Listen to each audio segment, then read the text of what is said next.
Көп сөйлемей жекпе-жекке келіңдер, сол жерде Головкиннің сазайын тарттырамын. Күндерің сәтті өтсін.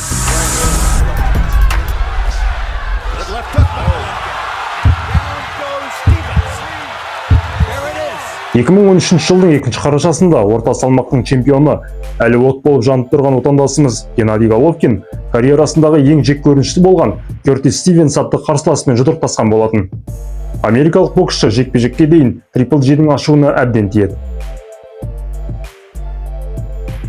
25 жеңістің 28-ін нокаутпен аяқтаған Кертис Стивенс Головкинді оп-оңай жеңетіндігіне өте сенімді болады. Тіпті қазақ боксшысын жекпе-жектен соң көміп тастауға да уәде береді. Онысымен де қоймай, желіге достарымен бірге жерлеу рәсімін өткізіп, ол жерге топырағың торқа болсын Трипл Джи, сен жақсы жігіт болған едің деп жазып қояды. Бұл сурет жанкүйерлердің арасында бірден қызу талқыға түсіп, тіпті еш ашуланбайтын Геннада бұл жолы қарсыласының шектен шыққандығын, осы сөздері үшін қарсыласын жауап беруге мәжбүрлейтіндігін айтады. Қашанда қарсыласына құрметпен қарайтын қазақстандықтың бұл жолы ашу мен ыза бар екендігінің көзінен ақ көруге болады.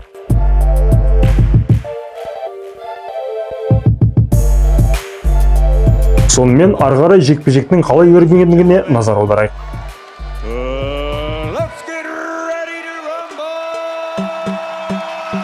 Жекпе-жектің алғашқы секундынан ақ қарсыластар бір-біріне ринг қожайыны кім екендігін дәлелдеуге тырысуда. Дегенмен екі жақтан да салқын қандылық байқалады.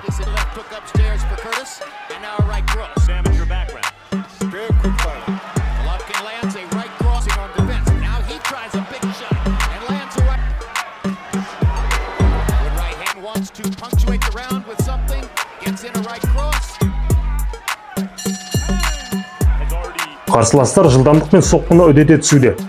Стивенс бірнеше рет Головкинге дәл соққы дарыта білгенмен, қазақстандықтар тура солай ауыр соққымен жауап береді.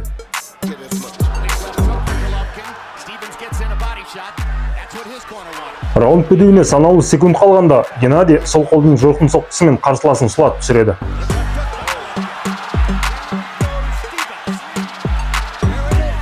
Есінен танып, есеңгіріп қалса да, орнынан тұрып үлгерген Америкалықтың шаруасын бітіріп, үйіне қайтаруға Головкинге гонг даусы кедергі келтіріп қалады.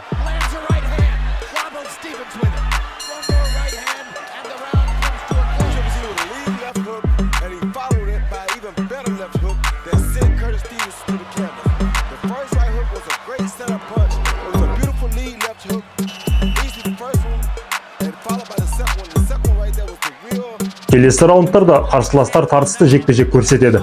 Әсіресе Головкиннің соққылары жойқын көрінеді. Стивенстің соққылары да кейде тигенмен, қазақстандыққа еш әсер етпейді.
8-ші раундта Головкин соққыны тіпті үдетіп, қарсыласын бұрыштан бұрышқа қуумен болады.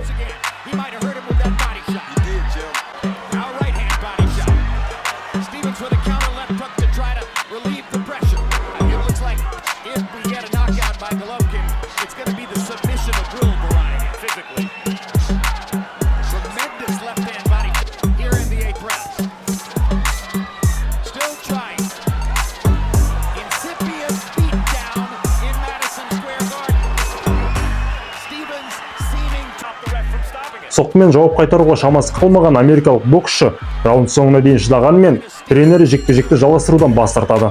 Денсаулық қашанда маңызды әрине. Осылайша өзінің 28-ші жеңісіне жеткен отандасымыз осы жекпе-жек үшін $400,000 алса, ал америкалық боксшы $200,000 алған көрінеді. Головкинмен салыстырғанда 2 есе аз әрине, бірақ бұл ақша Стивенске денсаулығын түзеп алуға толығымен жетеді деп сенеміз.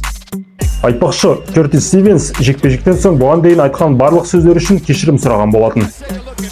Оның бұл түрін көрген боксшылар осыдан кейін Головкинмен қалжыңдасудың қажеті жоғын түсінген сияқты. Сіздер қалай ойлайсыздар достар? Комментарийға жаза кетіңіздер.